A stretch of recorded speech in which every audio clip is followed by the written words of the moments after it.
সে চাইতো না শ্রাবণ কারো কাছে ছোট হোক। ঝুমুর সেদিন শ্রাবণ আর নীলার প্রথম ঝগড়ার দিন। অনেক বুঝিয়ে শুনিয়ে নীলা রাগ ভাঙিয়েছিল। রাত যখন 8টা, শ্রাবণকে কল দিল নীলা। শ্রাবণ নীলার কলের প্রতীক্ষায় ছিল অনেক আগ থেকে। অবশেষে কাঙ্ক্ষিত কল দেখে দ্রুত ধরলো। নীলা ওপাশ থেকে রেগে অনেক কিছুই বলা শুরু করলো। যে মানুষটির সাথে কথা বলার জন্য সারাদিন ধরে প্রতীক্ষা করছিল শ্রাবণ, তার মুখ থেকে একটু কথা শুনতেই সারাদিনের চিন্তা, মাথা ব্যথা মুহূর্তেই সব উধাও হয়ে গেল তার।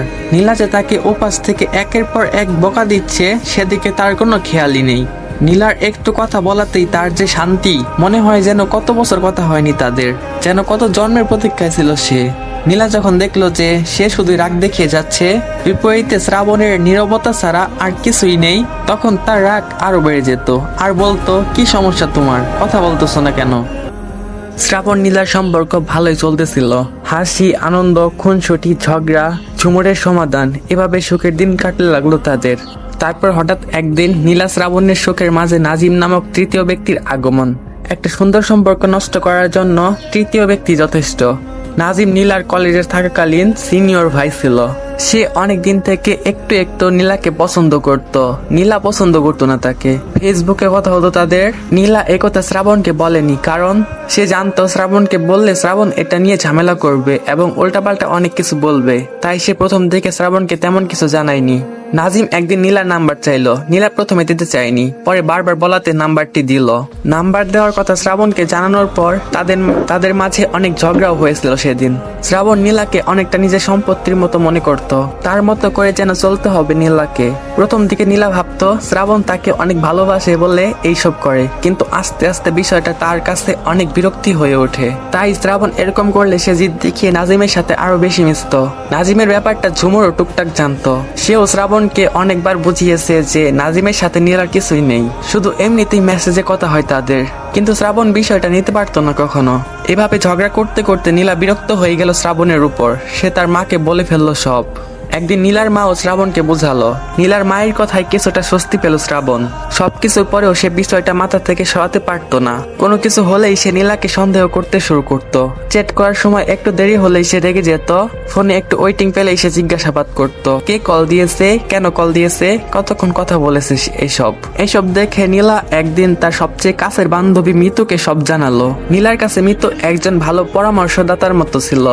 নীলা মিতুকে বলল, তোকে একটা বিষয় জানাতে চাই, আমাকে একটু পরামর্শ দিবি? মিতু বলল, হ্যাঁ বল, আমি আমার সর্বোচ্চ চেষ্টা করব ভালো একটি পরামর্শ দেওয়ার জন্য। নীলা বলল, তুই তো আমার আর শ্রাবণের সম্পর্কে সব জানিস। মিতু বলল, হ্যাঁ তো কি হয়েছে এখন? আসলে শ্রাবণ ইদানিং অহেতু সন্দেহ করে। সন্দেহের কারণে অতিরিক্ত অধিকার দেখাচ্ছে। তখন মিতু নীলাকে বলল, আগে আমাকে বল, সন্দেহের মতো তুই কি কিছু করছিস? না, আমি কিছু করিনি। ফেসবুকে তো বন্ধু বান্ধব থাকবেই, তাদের সাথে কথা বলা কি দোষের কিছু? মিতু বলল, না তা কেন হবে? শ্রাবণ ভাইয়া কি এটা নিয়ে সন্দেহ করছে? নীলা বলল, শুধু সন্দেহ না, শ্রাবণ রীতিমতো আমাকে অনেক বেশি অবিশ্বাস করা শুরু করছে। এ কারণে আমি রাগ থেকে আরো বেশি কথা বলি। আমার দম বন্ধ হয়ে আসতেছে। আমাকে একটা সমাধান দিতে পারবি? সমাধান দেওয়া যায়, তবে আগে জানতে হবে তুই কি চাস, তোর মন কি বলে। নীলা বলল, আমি চাই এই সন্দেহ, এই অবিশ্বাস থেকে বাঁচতে, একটু নিজের মতো করে নিঃশ্বাস নিতে। মিতু জিজ্ঞেস করলো, শ্রাবণ ভাইয়াকে বুঝিয়ে বলেছিস সব? নীলা বলল, শুধু আমি না, ঝুমুর এবং মা তাদেরকে দিয়েও বুঝিয়েছি, কিন্তু সে ঘুরিয়ে ফিরিয়ে সন্দেহ নিয়ে আসে। সে এটা বুঝতে চায় না যে তার সন্দেহের কারণে আমি তাকে ইগনোর করা শুরু করছি। আমার কখনো ইচ্ছে ছিল না সে ছাড়া কারোর সাথে ফোনে কথা বলতে, সময় দিতে, কিন্তু তার অতিরিক্ত অধিকার দেখানোর জন্য আমি রাগ থেকে এখন একটা ভাইয়ের সাথে কথা বলি। তুই শুধু আমাকে এটা বল যে তুই এই অবস্থায় থাকলে কি করতি? দেখ, কোনো কিছুর সম্মুখীন না হলে আমার ঠিকঠাক সঠিক অবস্থাটা বুঝতে পারি না। তবে আমি বলবো, আমি তোর জায়গায় থাকলে এই সন্দেহটা মেনে নিতে পারতাম না। শুধু আমরা কেন, কোনো মেয়েরই সন্দেহ, অবিশ্বাস, অতিরিক্ত অধিকার, এই বিষয়গুলো মেনে নিতে চায় না, মেনে নেওয়ার কথাও না। আমাদেরও তো একটা অধিকার আছে, নিজের মতো করে বাঁচার অধিকার। প্রেমিক আসার আগে তো আমাদের জীবনে বন্ধু বান্ধব থাকে। প্রেমিক তো আর জন্ম থেকে আসে না। সে আসার আগে আমাদের জীবনে অনেক সম্পর্ক থাকে, ভাই বোনের সম্পর্ক, বন্ধু বান্ধবীর সম্পর্ক, সিনিয়র জুনিয়রের সম্পর্ক। একটা মানুষের জন্য সম্পর্কগুলো কেন বাদ দিব? আর এমনও তো না যে ওই সম্পর্কগুলোর জন্য আমার এই মানুষটাকে ঠকাচ্ছি, সে তার জায়গায়, সম্পর্কগুলো সম্পর্কের জায়গায়।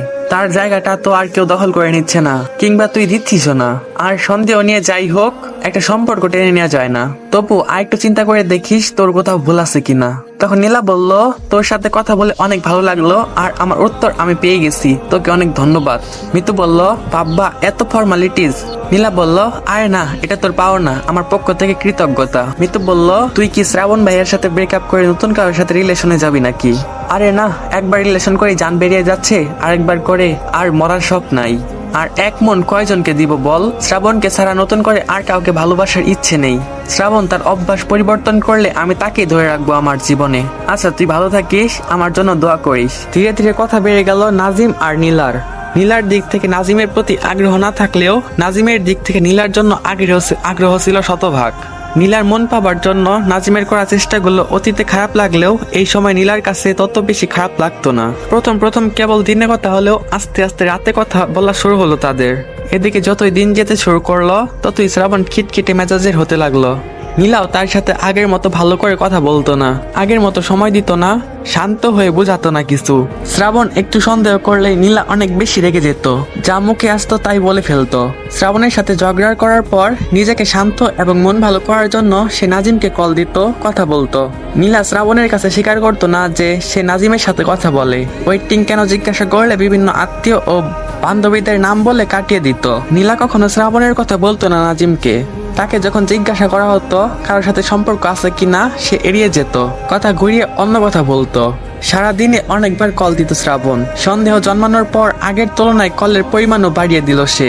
এতে করে শ্রাবণের প্রতি নীলার ভালো লাগা কমে গিয়ে বিরক্তটাই বেড়ে গেল দিন দিন। শ্রাবণ যখন ঝুমুর এবং নীলার মাকে নীলা এবং নাজিমের ফোনের কথা বলার বিষয়টি বলতো, তখন তারাও রাগ হয়ে যেত শ্রাবণের উপর, কারণ তারা জানতো নীলা কারোর সাথে তেমন কথা বলে না শ্রাবণ ছাড়া। নীলাও ফোনে কথা বলার ব্যাপারটা কাউকে জানাতো না, ঝুমুর কেউ না। এই একমাত্র বিষয় লুকিয়েছে ঝুমুরের থেকে। নীলা আস্তে আস্তে শ্রাবণের সাথে দেখা করাটাও কমিয়ে দিল। দেখা করতে বললেই নানা ধরনের ব্যস্ততা দেখাতো। কেবল ভার্সিটিতে গেলে দেখা হতো, এর বাইরে দেখা হতো না তাদের।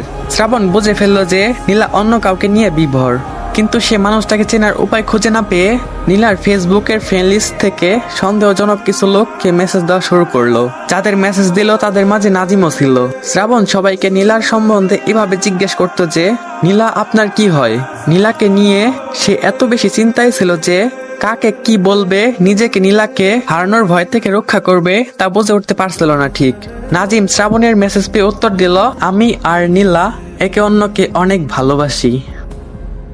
শ্রাবণ ধীরে ধীরে সব জেনে নিল নাজিমের থেকে। তাদের কথাবার্তার ধরন, কবে থেকে কথা হয়, কখন কখন কথা হয়, সব জেনে শ্রাবণ নীলাকে কল দিল। নীলা মায়ের সাথে ব্যস্ত থাকায় প্রথমে ধরতে পারেনি, পরে ধরলো। ধরে বলল, কি ব্যাপার, পাগলের মতো এভাবে কল দিচ্ছ কেন? শ্রাবণ বলল, তুমি কল ধরো না কেন? নীলা বলল, না ধরার পরও কি বুঝতে পারতেছো না যে ব্যস্ত আছি? তারপর শ্রাবণ নাজিমের সম্বন্ধে জিজ্ঞেস করতেই চমকে উঠলো নীলা। সাথে সাথে নীলা জিজ্ঞেস করলো, তুমি কিভাবে চিনো? শ্রাবণ বলল, আমি কথা বলছি তার সাথে। নীলা বলল, কেন, আর কার কার সাথে কথা বলছো? শ্রাবণ বলল, অনেকের সাথেই, তবে সে আমাকে অনেক কিছু বলেছে। নীলা বলল, কি বলেছে? শ্রাবণ বলল, সেটা তুমি ভালো জানো। নীলা বলল, জানলে আবার নতুন করে জানতে এসো না। শ্রাবণ বলল, এসবের মানে কি? তুমি, আমি ছাড়া অন্যজনের সাথে এসব কি? নীলা বলল, শ্রাবণ দেখো, তোমার বোঝা উচিত, তোমাকে এখন আর আমার আগের মতো ভালো লাগে না। এইসব আমাকে বলতে আসবে না, আমার মতো আমাকে থাকতে দাও। চাকরি বাকরি করো, পরেরটা পরে দেখা যাবে। প্লিজ নীলা, তুমি ভাইয়াটার সাথে আর কথা বলো না, কাঁদো কাঁদো কণ্ঠে বলল শ্রাবণ। নীলা বলল, আমি কার সাথে কথা বলবো না বলবো সেটা কি তুমি ঠিক করে দিবে? নিজের সীমা অতিক্রম করবে না, যেভাবে আসো থাকো, এর বেশি লাফালাফি করো না। আমি এখন রাখছি। শ্রাবণ বলল, প্লিজ নীলা, আমি তোমাকে ছাড়া থাকতে পারবো না। নীলা বলল, উফ, মেয়েদের মতো করো না তো, আমি রাখছি। এটা বলেই কল কেটে দিল সে। শ্রাবণের চোখ দিয়ে তখন পানি ঝরতে লাগলো। সে কি করবে বুঝে উঠতে পারছিল না। তার মনে বারবার একটা ভয় ভেসে আসতে লাগলো, আর তা হলো নীলাকে হারানোর ভয়। যে নীলা আগে কখনো তার উপরে কথা বলেনি, সে সেদিন তাকে সীমা অতিক্রম করতে নিষেধ করেছে, চলে যাওয়ারও হুমকি দেয় এখন। শ্রাবণ বসে বসে ভাবতে লাগলো, নীলা এতটা পরিবর্তন হলো কি করে? দিন যত যেতে লাগলো শ্রাবণ ততই একা হতে শুরু করলো এবং তার মানসিক অবস্থা অনেক পরিবর্তন হতে লাগলো। তখন সে ক্লাসে যেত না, তেমন কথাও বের হতো না, মায়ের কাছেও যাওয়া হতো না খুব একটা। সে পুরো বিষয়টা ঝুমুরকে বলল। ঝুমুর প্রথম দিকে বিশ্বাসই করলো না, পরে বলল, বলল সে নীলার সাথে কথা বলবে। নীলার সাথে কথা বলে সে যা বুঝলো তা হলো নীলা বন্ধু হিসেবে নাজিমের সাথে কথা বলে। অবশ্য এটা নীলা নিজে তাকে বলছে। সে শ্রাবণকে এটা বলল এবং বোঝালো সে সব ঠিক হয়ে যাবে বলল, কিন্তু শ্রাবণের অশান্ত মন তা মোটেও বুঝতে চেষ্টা করলো না। তার ধারণা নীলা দিন দিন নাজিমের প্রতি ঝুঁকে যাচ্ছিল। তাই সে ভাবলো নাজিমের সাথে আবার কথা বলবে, সব বুঝিয়ে বলবে, কিন্তু এতে করে তার কোনো উপায় হলোই না, বরং নীলা আরো বেশি বিরক্ত হয়ে গেল এবং তাকে জানিয়ে এবার নাজিমের সাথে অনেক বেশি কথা বলা শুরু করলো, ফোনে এবং চ্যাটে। আর নাজিমের দিক থেকে শ্রাবণকে ঘিরে কিছু বললে নীলার উত্তর হতো সে শ্রাবণকে চিনে না। নীলা মাঝে মাঝে ভাবতো সে জিদের বসে যা যা করছিল তা ঠিক হচ্ছিল নাকি ভুল করছিল। নিজেই আবার নিজেকে বোঝাতো এইসব বলে যে অনেক মেয়ে তো আরো বেশি করে, আর শ্রাবণ যা করেছে তার সাথে এর থেকে ভালোভাবে ব্যবহার করা উচিত না।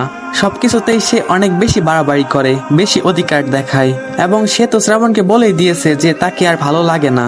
নীলা একদিন শ্রাবণকে কলে বুঝিয়ে বলল, দেখো তোমার এত বাধা নিষেধের মধ্যে আমি থাকতে পারবো না, আমার এসব ভালো লাগে না, আমি আমার মতো চলতে চাই, তুমি তোমার মতো থাকো।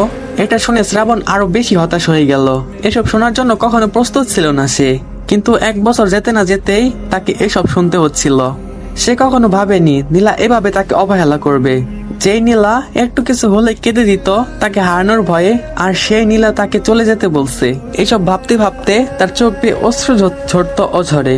শ্রাবণ নীলাকে বারবার বোঝাতো যে সে আর নীলাকে শাসন করবে না, অধিকার দেখাবে না, নীলা যেভাবে চায় সেভাবে চলবে, নীলাকে নীলার মতো করে রাখবে। কিন্তু এসব কথায়ও নীলার মন আর গলাতে পারলো না। সে যা করতে পারতো তা হলো তার প্রতি নীলার বিরক্তিকর পরিমাণ বাড়ানো। নাজিম না এলে হয়তো নীলা কখনো এমন হতো না। নীলা শ্রাবণের সম্পর্ক কখনো অবনতিও হতো না। নীলা কখনো শ্রাবণকে অবহেলাও করতো না। নাজিম আসার পর নীলার মাঝে যেই পরিবর্তনগুলো দেখা দিল তা হলো শ্রাবণের পরিবার তথা তার বাবা মা কেমন যেন নীলার কাছে সমস্যা হয়ে উঠল, যা আগে কখনোই মনে হয়নি নীলার। শ্রাবণের পরিবারে নানা খুঁত অসুবিধা নীলা তার মাকে দেখাতে লাগলো, যা সে আগে কখনোই করেনি। বরং আগে সে তার মাকে শ্রাবণের পরিবারের সম্বন্ধে কথা উঠলে বলতো সবই ভাগ্য, কার কখন কি হয় কেউ বলতে পারতো না।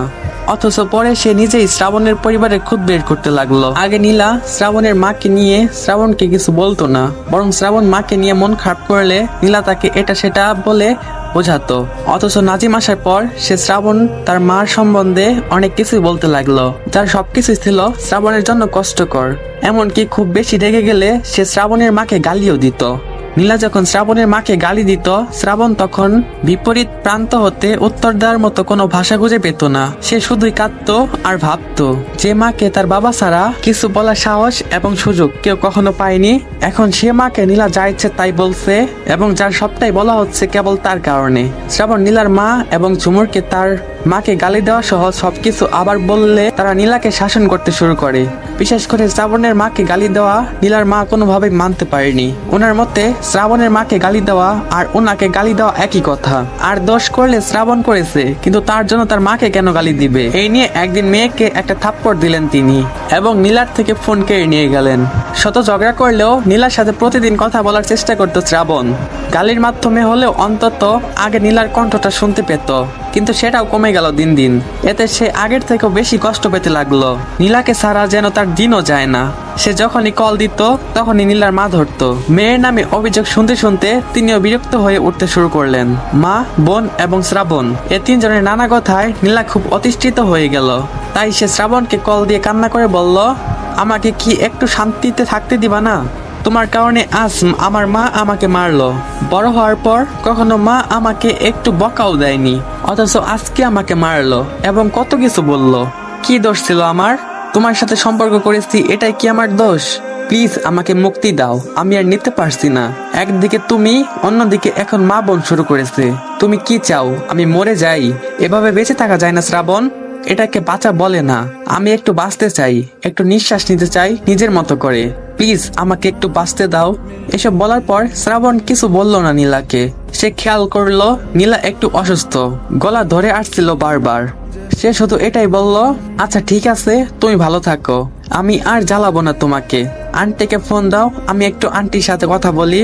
নীলা তার মাকে ফোন দিলে শ্রাবণ ওনাকে বলল, থাক আন্টি, নীলাকে আর কিছু বলিয়েন না, ও ভালো থাকুক, আমার ভাগ্যটাই খারাপ। কি আর করব। উপর পাশে থেকে নীলার মা বলল, তুমি এত চিন্তা করো না। নীলা বললে কি সব হবে নাকি? যার তার সাথে কথা বললে তো আর আমরা মেনে নেব না। তুমি একটু ধৈর্য ধরো, সব ঠিক হয়ে যাবে। তাকে কল দিও না কিছুদিন, দেখবে সে নিজেই তোমাকে কল দিবে। শ্রাবণ বলল, আন্টি কি হয়েছে নীলার? মনে হলো সে একটু অসুস্থ। তখন নীলার মা বলল, ওর কথা বলো না, মরে যাকো তাও ভালো। শ্রাবণ বললেন, সি সি আন্টি, কি বলছেন এইসব? নীলা ভালো থাকুক সব সময়, মরবে তো আমার মতো মানুষরা। তখন নীলার মা বলল, না বাবা, আর